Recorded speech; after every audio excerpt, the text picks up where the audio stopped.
আপনার নামটা একটু বলুন। হ্যাঁ, আমার নাম নিশি। নিশি, বয়স কত? 19 বছর 8 মাস। 19 বছর 8 মাস। কোথায় থাকছেন এখন? এখন আছি নর্দায়। নর্দাতে। আর জন্ম জেলা? আমার হোম ডিস্ট্রিক্ট হচ্ছে নোয়াখালী। নোয়াখালীতে। নোয়াখালী সদরে। এই অনুষ্ঠানটা শোনেন নিয়মিত?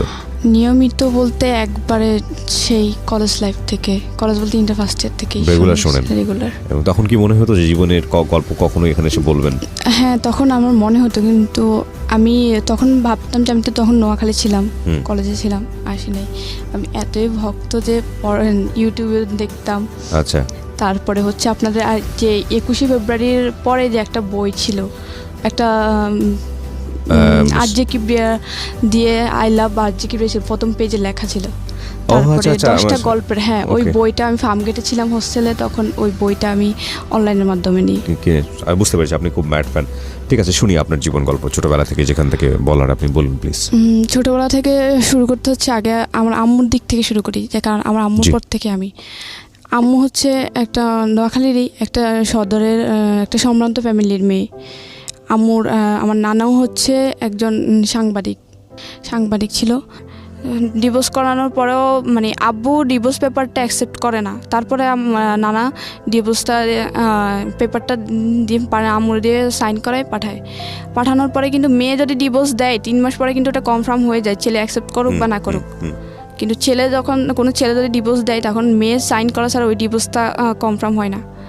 তো ডিভোর্সটা কনফার্ম হয়ে যাওয়ার পরে আম্মু এখান থেকে এদিক দিয়ে কান্নাকাটি নানুর বাড়িতে।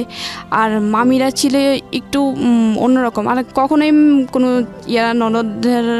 ননদদের সহ্য করে না, মানে এই ভাইয়ের বউরা ননদদের সহ্য করে না। আবার একটা মেয়ে নিয়ে থাকবে ডিভোর্সি, তার মানে অবশ্যই ওদের কষ্ট বিয়ার হবে। তারপর আম্মু ওইখানে থেকে সেলাই মেশিনে কাজ করতো, মোটামুটি টুকিটাকি কাজ করে মোটামুটি খরচ জোগাতো। তারপরেও এই যে নানা বলতো যে না, এভাবে তো মেয়েটার জীবন যায় না, দেখি মেয়েটাকে আমার একটা বিয়ে দিই। তারপরে আম্মুর একটা জায়গা থেকে বিয়ের প্রস্তাব আসে। তারপরে আম্মু বলে যে কি না, আমি করবো না বিয়ে। তারপরে হচ্ছে কি আম্মু অনেক জায়গা থেকে আসে বিয়ে, যে কয় না আমি করবো না, আমার মেয়ে আছে, আমার মেয়েকে নিয়ে কেটে যাবো। আম্মু আবার কি ফেনী থেকে যখন আসে আমাকে নিয়ে আসে, মানে হচ্ছে কি 2.5 বছর 7 বছরের বাচ্চাটা, 7 মাসের একটা বাচ্চার মায়া উনি ছাড়তে পারে না, কারণ উনি আগে থেকে বাচ্চা পাগল ছিল। তারপর বাচ্চার মায়া ছাড়তে পারে না, উনি ওই বাচ্চা নিয়ে আসে। আবার যখন আমাকে নিয়ে 2.5 বছর বয়সে নানুর বাড়িতে উঠে, তখন আবার নানা বিয়ে দেওয়ার চেষ্টা করে।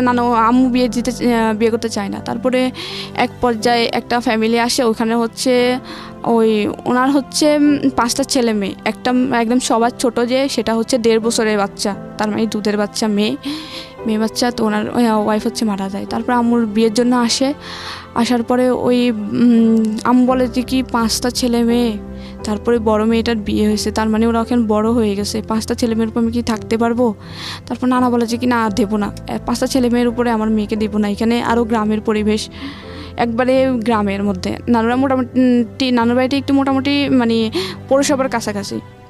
তারপরে ওনারা যখন মানে একদম জেদ ধরে আছে যে ছেলেপক্ষ যে না, বিয়ে করে নিয়ে যাবে। আমার নানুদের ফ্যামিলি একটু মানে সম্ভ্রান্ত ফ্যামিলি, ভালো মেয়ে। ও মানে আশেপাশে খবর নিয়ে দেখছে যে ও নাকি বাচ্চাদের খুবই পাগল, তার মানে 5টা বাচ্চার উপর নিয়ে গেলে ওর মায়া ছাড়তে পারবে না, অবশ্যই আদর যত্ন পাবে মায়ের।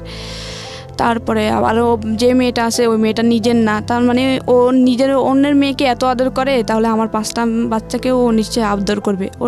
তারপরে ওনারা জিদ ধরে আছে যে বিয়ে করায় ছাড়ানো কেন যাবেই না। একদম পুরা ডাইনিংয়ে একদম একটা বিকেল 4টার দিকে আসছিল, আম্মুর কাছ থেকে শোনা যে একদম রাতে 11টা পর্যন্ত ওনারা ডাইনিং থেকে যায় নাই, যা বললো যে আমরা যাবোই না, এখান থেকে বিয়ে না করে যাব না। তারপর পরের দিন বিয়ে হয় আপনার মার? হ্যাঁ, আম্মুর আবার সেকেন্ড বিয়ে হয় ওই ফ্যামিলিতে 5টা ছেলেমেয়ের উপরে। তখন আপনি কোথায় ছিলেন? আমি আম্মুর সাথেই ছিলাম। আম্মু তো আমাকে ফেনী থেকে নিয়ে আসি, কারণ 5টা ছেলেমেয়ের জায়গায় এসে বিয়ে করলো, আপনাকে নিয়ে গেল ওই সংসারে নাকি? তো আম্মু ওখানে হচ্ছে কি শর্ত দেয় যে আমার একটা শর্ত আছে, শর্তটা হচ্ছে আমার মেয়েটাকে নিয়ে আমি ফেনী থেকে চলে আসছি, যদিও আমার মেয়ে না, ক্লাস 4-এর। তারপরে ওদের থেকে সবসময় বোঝে। তো ওই বড় আপু আর বড় ভাই আম্মুর সাথে মানে অগত্য ভাষায় গালাগালি করতো কোনো কিছু হলেই। আম্মুকে বলতো যে চোর এই সেই। আম্মু বাপের বাড়িতে যাইতো না, তাহলে চুরি করবে কী জন্যে? আর আম্মুর বাপের বাড়িতে মানে এই বাড়ির তুলনায় আম্মুদের বাপের বাড়িতে সম্পত্তি পায় কয়েকশো গুণ আছে বেশি, কারণ আম্মুরা অনেক সম্ভ্রান্ত। ওরা কিন্তু অতটা মোটামুটি সচ্ছল আর কি, অতটাই না। তো আম্মুকে সবসময় মানে অনেক তারপর বলতো যে কাজ পারে না। আম্মু হচ্ছে কি শহরে বড় হয়েছে, শহরের একটা। আম্মু কিন্তু আগে ঢাকায় ছিল, তারপরে বিয়ের আগে ওনাদের গ্রামের বাড়িতে যায়, তখন বিয়ে হয়। তারপরে আম্মু অত বেশি গ্রামের কাজ পারতো না, যে ধান সিদ্ধ করা, তারপরে চাটাই বানানো, বিয়ে শীতল পাটি বানানো, অত পারতো না। কিন্তু আম্মু ওই তারপরেও মানায় নিছিল যে পাতা দিয়ে রান্না করা লার্কির চুলায়, তারপরে সব কিছুই মানা নিছিল। তারপরে কিছু একটু ভুল হইতো, কারণ উনি মাত্র আসছে একদম শহর থেকে, যারা ছোটোবেলা থেকে ঢাকায় বড় হওয়া, ওরা কিন্তু হঠাৎ করে লাড়কি চুলায় গেলে কিন্তু অবশ্যই ওদের একটু গোলমিল হয়। এত পরিমাণ কথা ছিল। আমার জেঠি কথা শোনাইতো, দাদু কথা বলতো, কোত্থেকে আনছে নবাবের বেটি, এই সেইটা পারতো বলতো। আর আম্মু শুধু কাঁদতো।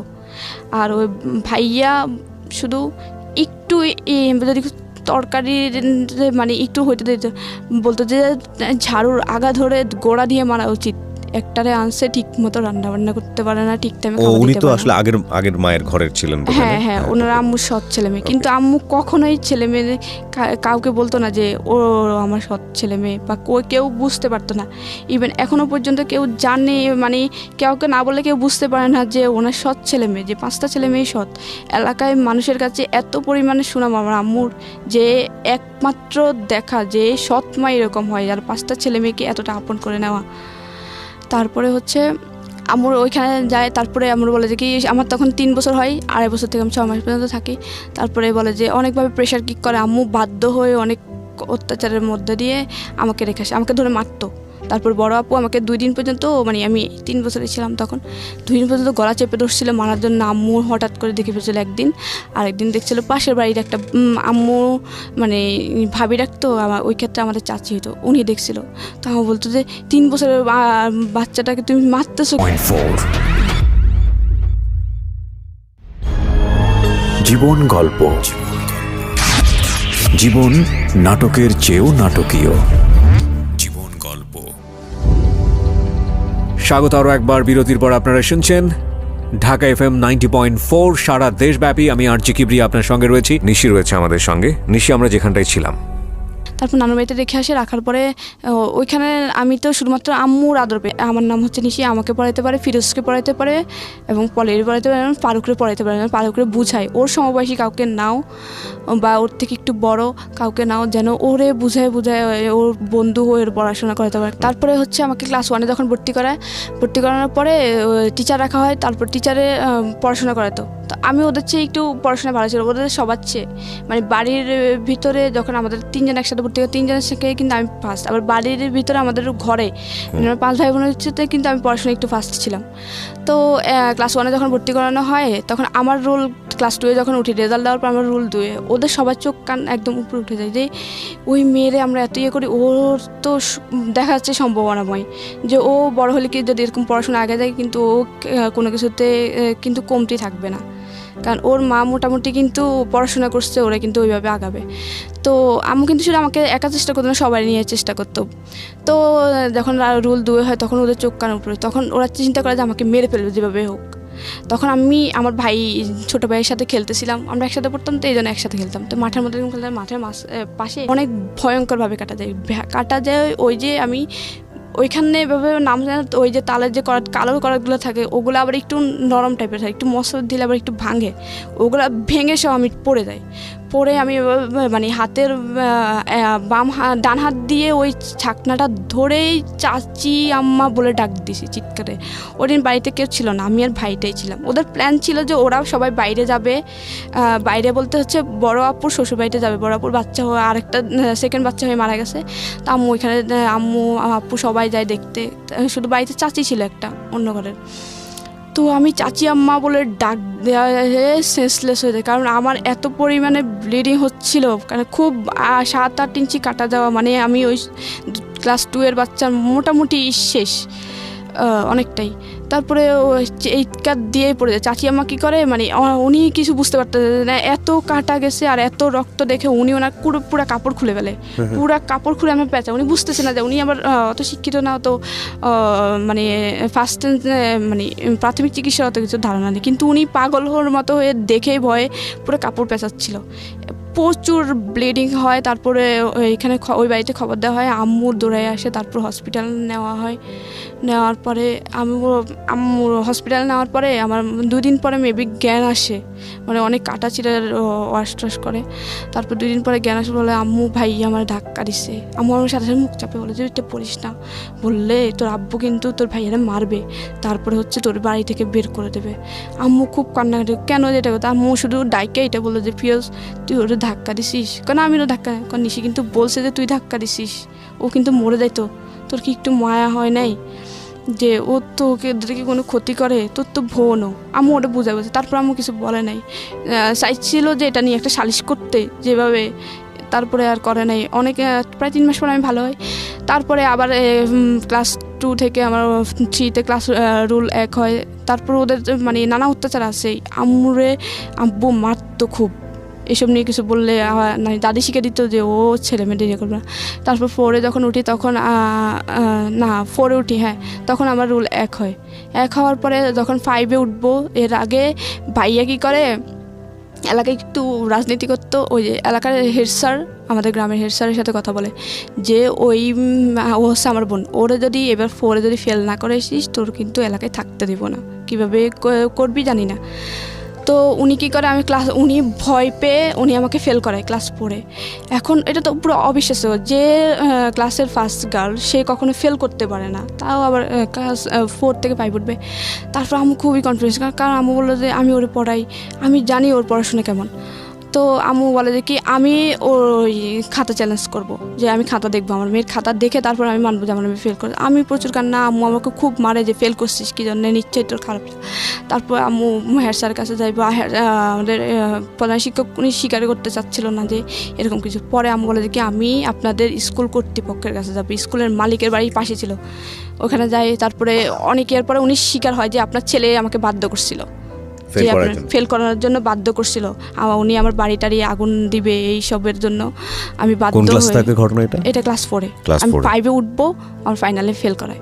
তারপরে আম্মু বলে যে আমি খাতা দেখবো, তখন আম্মু অনেক জোরাজোরির পরে তারপরে উনি বুঝতে পারে যে আম্মু হাল ছাড়ার মেয়ে না। আর আম্মুর কনফিডেন্স ছিল আমি আমার মেয়েকে পড়াই। ও ফেল কী করতো, সাইকেল নিয়ে আমার পিছনে পিছনে আসতো, ও একটু আস্তে আস্তে একটু ইনভলভ হচ্ছিল। তো ও একদিন আমাকে 7-এ থাকতেই প্রপোজ করার পরে আমি বললাম যে কি ওদের সাথে আমার সাথে যায় না, কারণ আমি ওদের ফ্যামিলির সৎ মেয়ে, আমাদের সাথে যায় না। তারপরে ও আমাকে আস্তে আস্তে বোঝাতো। যখন ক্লাস 8-এ উঠি তখন আমি বললাম যে একটা ভালো ছেলে আমাকে এত আদর করে, এত বোঝায়, মানে আমি আদরের প্রতি অ্যাডিক্টেড ছিলাম, কোনো জিনিসের না, যে আমি শুধুমাত্র মায়ের আদর পাইছি জীবনে, বাবা কী জিনিস আমি কখনোই বুঝি নাই। তারপরে হচ্ছে ভাই কী জিনিস তা তো নাই। তো ও যখন আদর করতো, মানে যে আমাকে একটু আদর করতো, আমি তার প্রতি মানে খুবই ভক্ত হয়ে যেতাম। ও আমাকে একটু আদর করতো, কেয়ার করতো, তো আমি ওর তো তারপরে 8-এ বলি যে হ্যাঁ, 7-এ ও আমাকে প্রপোজ করে, এটা আমি হ্যাঁ বলি। তারপরে হ্যাঁ বলার পরে আমাদের প্রেমটা একটু কন্টিনিউ থাকার পরে তারপরে জেএসসি পরীক্ষা ছিল।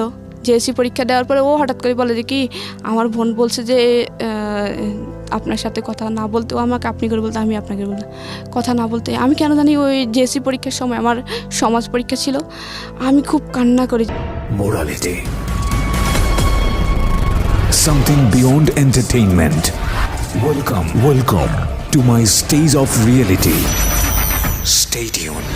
Sunday and Wednesday with me RJ Kibriya, only on Dhaka FM 90.4. জীবন গল্প, জীবন নাটকের চেয়েও নাটকীয়। জীবন গল্প। স্বাগত আরও একবার বিরতির পর। আপনারা শুনছেন ঢাকা FM 90.4 সারা দেশব্যাপী। আমি আরজি কিবরিয়া আপনার সঙ্গে রয়েছি, নিশি রয়েছে আমাদের সঙ্গে। নিশি, আমরা যেখানটায় ছিলাম তখন আমি খুব কান্নাকাটি করি। তারপর কেন জানি আমি ওকে খুঁজতাম। তারপরে আমার জেএসসি পরীক্ষা শেষ হয়, বাড়িতে চলে আসি। আর জেএসসি পরীক্ষাটা আবার মাইদি থেকে, আমার মাইদিতে আমার ছোটো মামার মানে আমাদের জেলার শহরের আমার ছোটো মামার বাসা ছিল, তো ওইখান থেকে আমি জেএসসি পরীক্ষাটা দিই। আমাদের কেন্দ্র ছিল ওইখানে। তো আসার পরে ওর সাথে ওর দেখাও হয় না, যে ও আমাকে কখনো ফোনও দেয় না। মায়ে ফোন দেয় বলতে আমার তো ফোন ছিল না, আমার ফোন দিত। তো আর কখনো ফোনও দিত না। তো আমি খুব কান্নাকাটি করতাম যে আমি এখন ওটা মিস করি, যে ও আদর করতো, আদরটা পাচ্ছি না।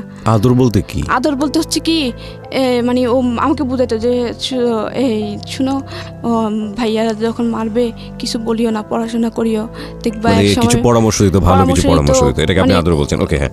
খুব মায়া করতো যে এটা করো না, এটা করো না, এই কেয়ার করতো যে অসুখ হলে এই করো এই করো। তারপরে আমি মানে কেন জানি ওরে খুব মিস করতাম এই টাইমটাতে। মিস করার এক পর্যায়ে আমি ক্লাস 9-এ উঠি। ওঠার পরে আমি ওর মানে স্কুল আসার সময় ওর মিস করতাম। ও আগে আমার স্কুলে আসার সময় পিছন পিছন আসতো, আবার স্কুল ছুটি হলেও পিছন পিছন যাইতো। ও ছিল অন্য স্কুলে, ও লেজার টাইমে পালাই চলে আসতো আমার জন্য। আইসা তারপরে আমার ছুটির টাইমে স্কুলের সামনে দাঁড়িয়ে থাকতো, একসাথে যেতাম। তারপরে হচ্ছে আমি ওর সাথে অনেক দিন পর্যন্ত যোগাযোগ না থাকায় আমার খুব খারাপ লাগে। এক পর্যায়ে আমার কেন জানি মনে হলো যে আমার ওর সাথে কথা বললে মনে হয় যে ভালো লাগে। তো এরকম সবরাত ছিল, আমি সবার কাছ থেকে শুনতাম যে সবরাতে আল্লাহর কাছে কিছু চাইলে মনে হয় সবাই বলতে যে পাওয়া যায়। তো আমি সবরাতে আল্লাহর কাছে বলি যে আল্লাহ আমার সাথে যেন ওর সাথে 1 সপ্তাহের ভিতরে দেখা হয়। আমার কেন জানি মনে হচ্ছে ওরকে একবার দেখি, আর কিছু না। তারপর সবরাতের পরের দিন স্কুল সাধারণ সবারই বন্ধ থাকে। তারপরে এর পরের দিন হচ্ছে স্কুল ছুটি হয়। হঠাৎ করে আমি বাড়ি থেকে বের হয়ে স্কুল দিকে যাচ্ছি হেঁটে, হঠাৎ দেখি যে ও পিছন দিয়ে দৌড়ায় আসে। এরপর আমি ওরে দেখে আমার কিন্তু রাগ, কারণ ও হঠাৎ করে আমাকে সাথে সাথে কথা বলা অফ করে দিছে। আমি যদিও চাইছি যে ওর সাথে দেখাও, কিন্তু আমার মধ্যে একটা রাগ কাজ করছিল। তখন আমি আরও জোরে জোরে হাঁটতাম, কারণ আমি ওই যে দৌড়ে ফার্স্ট ছিলাম 100 মিটার দৌড়ে। আমি খুব জোরে হাঁটতাম, ওর সাথে হাঁটে ও পারতো না। আমি খুব দৌড়ায় হেঁটে ওর সামনে অনেক সামনে চলে যাই। ও বলে কি দাঁড়ান না, আমি আপনার জন্য দৌড়ে আসলাম, আপনি এত জোরে হাঁটতেছেন কেন, মেয়ে মানুষ এত জোরে হাঁটে কীভাবে? তারপর আমি বললাম যে মনে মনে বললাম যে এতদিন পরে আসছে, আমার খবর নিতে আমি এর কথা।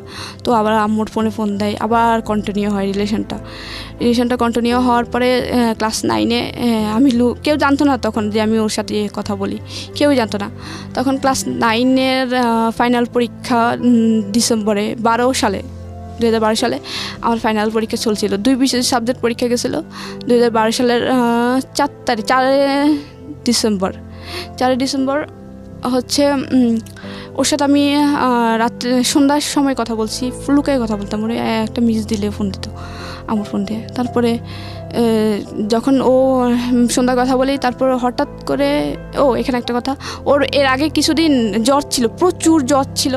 জ্বর থাকার পরে ও অনেক ওষুধ খায়, অনেক ডাক্তার কাছে যায়, হসপিটালে যায়, কোনো কিছুতে ওর জ্বর ভালো হচ্ছিল না। তারপর হঠাৎ করে একদিন বড় একটা হসপিটালে যায় ডাক্তার দেখানোর পরে ওকে মেডিসিন দেয়, অ্যান্টিবায়োটিক। ওর বুক ভরে বমি হয় মেডিসিন খাওয়ার সাথে সাথে। তখন আমি সাথে সাথে বলি যে ক্যান্সার না তো, কারণ ক্যান্সার না তো বলি কি যে আমাদের বাড়ির পাশে একটা ছোট বাচ্চা ছিল, বাচ্চাটা হচ্ছে এরকম অনেক দিন জ্বর ছিল। তারপরে এরকম ওষুধ অ্যান্টিবায়োটিক খাওয়ানোর পরে ও বুক ভরে বমি করছিল, রক্ত বমি করছিল। বমি করার পরে তাকে ঢাকায় নিয়ে যাওয়া হয়, ঢাকা মেডিকেলে। তারপরে আনার পরে ওর বলে যে কি ওর ব্লাড ক্যান্সার। ইভেন ওর ব্লাড ক্যান্সারটা খুব 3rd স্টেপে, ফার্স্ট স্টেপ করবে, কান্না করতাম। মোটামুটি 3 মাসের মতো আমি আমার পরীক্ষা দেওয়ার হয় না, মানে ফাইনাল পরীক্ষা চলে কিন্তু ফাইনাল পরীক্ষাটা দেওয়া হয় না। তারপরেও স্যাররা মানে জানতো যে স্যাররা সবাই আমাকে অনেক আদর করতো, কারণ আমি সাংস্কৃতিকভাবে ওদের আইকন ছিলাম। তারপরে ক্রিয়ার দিক দিয়েও, তারপর পড়াশোনাও খারাপ ছিল না, 7-8 রুলের ভিতরে সবসময় থাকতো। তারপরে এটার জন্য স্যাররা বলে যে কি থাক, ওর পরীক্ষা না হলে আমরা ওকে টেনে উঠাবো, দেখি ও ভালো হয় কি না। যখন আম্মু ওদের সাথে যোগাযোগ করে যে আমার মেয়েটা তো এইভাবে অসুস্থ হয়ে গেছে, ওরে তো কিছু বুঝতেছি না, যে ওরে যদি বলি যে কি যে তোর খাওয়া দরকার, ও খাওয়াইতে হবে, যে ওর গোসল করতে হবে, ওর ফ্রেশ হতে হবে, ও কিছুই বুঝতেছে না। ওরা যে কিছু একটা বললে ও যে শুনবে সেটাও শুনতেছে না, কিছু যে নিজে থেকে করবে সেটাও করতেছে না, পুরো অ্যাবনর্মাল হয়ে গেছে। আপনার কথা বলছে? হ্যাঁ। তো স্যাররা এটা এসে দেখে যায়, নিজের চোখে এসে দেখে যায়। তারপর আমাকে 9-এ উঠায়। 9-এ উঠানোর পরে 9 থেকে 10-এ উঠাই, 10-এ উঠাই। ভাবছে তারাও মানে একটা কনফিডেন্স ছিল যে ও একসময় ভালো হবে, মানে কয়েকদিনের মধ্যে খুব তাড়াতাড়ি ভালো হবে। তখন নিরুর কি অবস্থা? নিরুর অবস্থা হচ্ছে তখন 2004 সাল বিয়ে দেওয়ার চেষ্টা করে। নিশি, আমরা এখান থেকে ফিরবো। ঠিক আছে, ছোট্ট একটা বিরতি নিচ্ছি, বিরতির পর আবারও ফিরে আসবো। অনুষ্ঠান চলাকালীন সময়ে ফেসবুকে কানেক্টেড থাকবেন ডিটেল আপডেটের জন্য। আমাদের ফেসবুকের ঠিকানা www.facebook.com/KEBRIA.RJ, পেজটি আছে RJ কিবরিয়া নামে। এছাড়াও চলে আসতে পারেন আমাদের ঢাকা FM এর পেজে www.facebook.com/ILoveDhakaFM, লাইক দিয়ে কানেক্ট থাকবেন প্লিজ। জীবন গল্প। জীবন নাটকের চেয়েও নাটকীয়। জীবন গল্প।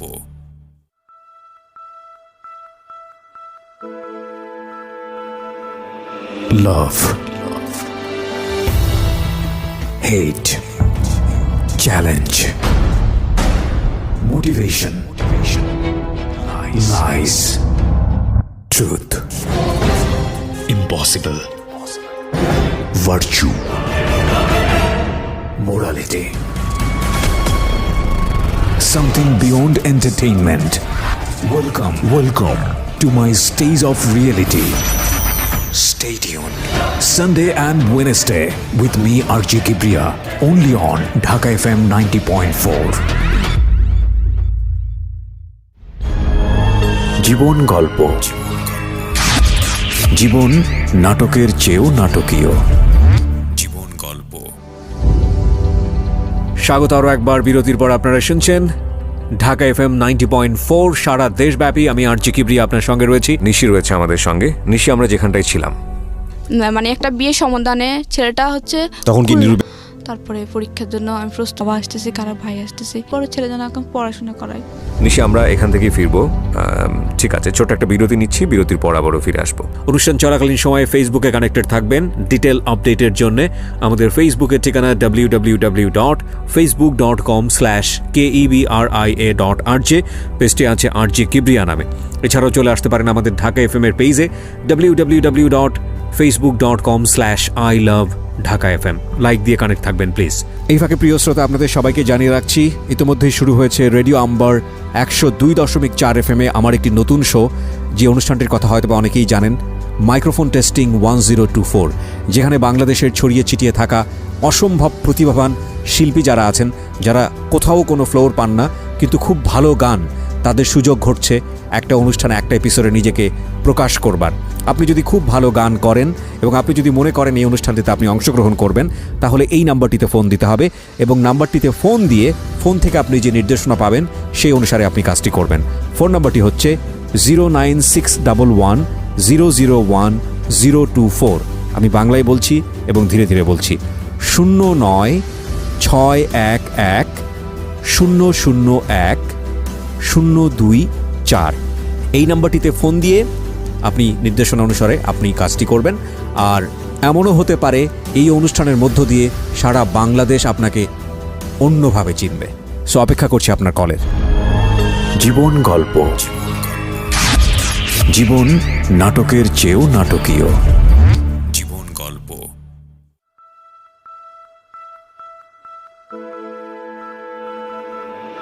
Love, hate, challenge, motivation, lies, truth, impossible, virtue, morality, something beyond entertainment. Welcome to my stage of reality. Stay tuned. Sunday and Wednesday with me RJ Kibriya, only on Dhaka FM 90.4. জীবন গল্প। জীবন নাটকের চেয়েও নাটকীয়। জীবন গল্প। স্বাগত আরও একবার বিরতির পর। আপনারা শুনছেন ঢাকা FM 90.4 সারা দেশব্যাপী। আমি RJ কিবরিয়া আপনার সঙ্গে রয়েছি, নিশি রয়েছে আমাদের সঙ্গে। নিশি, আমরা যেখানটায় ছিলাম, তুমি শুধুমাত্র ছেলেটাকে এটা রিকোয়েস্ট তো যখন আমি ওদের বাড়িতে যাই তখন এত পরিমাণ কাজ আমার উপর চাপাই দিছে, এত পরিমাণ, আমি জীবনে এত কাজ করছি, এত কাজ, একা একটা সংসার সামলানো, তারপর বড় যার হচ্ছে 5টা ছেলে মেয়ে, ছোটো যার হচ্ছে 3টা ছেলে মেয়ে, 8টা ছেলে মেয়ে, সকালে উঠে ওদের 8 জনের জন্য রুটি, আমার শ্বশুর শাশুড়ির জন্য রুটি, এতগুলো রুটি বানাইতে আমি পড়ে যেতাম, মানে বানাইতে আমার পুরো টায়ার্ড হয়ে যেতাম, কারণ খালি পেটে এত রুটি বানানো যায় না। সকালে ঘুম থেকে সেই ভোরবেলা উঠেই এত কাজ করার পরে যখন মানে একটু খাওয়ার টাইম হতো তখন মানে আমি খাবো সবার লাস্টে, তখন বলতো যে কেউ যদি এসে জিজ্ঞেস করতো যে বউ যে সকাল থেকে, ধর নতুন বউ অনেকে দেখতে আসতো, তখন বলতো যে কি বউ সকাল থেকে কাজ করতেছে, নাস্তা খাইছো? তো আমার শাশুড়ি বলতো যে সকাল থেকে এখনো কোনো কাজে হয় নাই, কাজ না করলে কি খিদা লাগে? সকাল থেকে উঠে ঘর ঝাড়ু দেওয়া, উঠান ঝাড়ু দেওয়া, গ্রামের পরিবেশ, তারপরে হচ্ছে প্লেট বাটি হাঁড়ি পাতিল এগুলো ধোয়া, তারপরে হচ্ছে সকালে যে ফ্রেশ পানি থাকে পানি উঠানো পুকুর থেকে, তারপরে হচ্ছে রুটি বানানো, না তারপরে ভাজি টাজি বানানো। এরপরে আমার শাশুড়ি বলতে যে সকাল থেকে এখনো কোনো কাজে হয় নাই, কাজ না করলে কি খিদা লাগে? এখনো খাওয়ার সময় হয় নাই। আমার মানে ওই জিনিসটা খারাপও লাগতো, আবার হাসিও পেতাম যে লাইক জোকার, যে কাজ না করলে নাকি খিদা লাগে না। তারপরে হচ্ছে সকাল থেকে এত কাজ হয়েছে, তারপর বলতেছি না এত খাওয়ার এত পরিমাণ কষ্ট দিয়েছে, মানে ছোট্ট একটা রুটি উনি দিতে, রুটিটা ভাগ করে অর্ধেকটা দিতে আমার খুব খারাপ লাগে, কারণ যখন অনেক বেশি পরিশ্রম হয় তখন খাবারটা ডিপেন্ড করে, খাবারটা অনেক তাড়াতাড়ি একটু তাড়াতাড়ি খিদা লাগে, কিন্তু খাবারটা চাইতাম টাইম মতোই খাইতে বলতাম।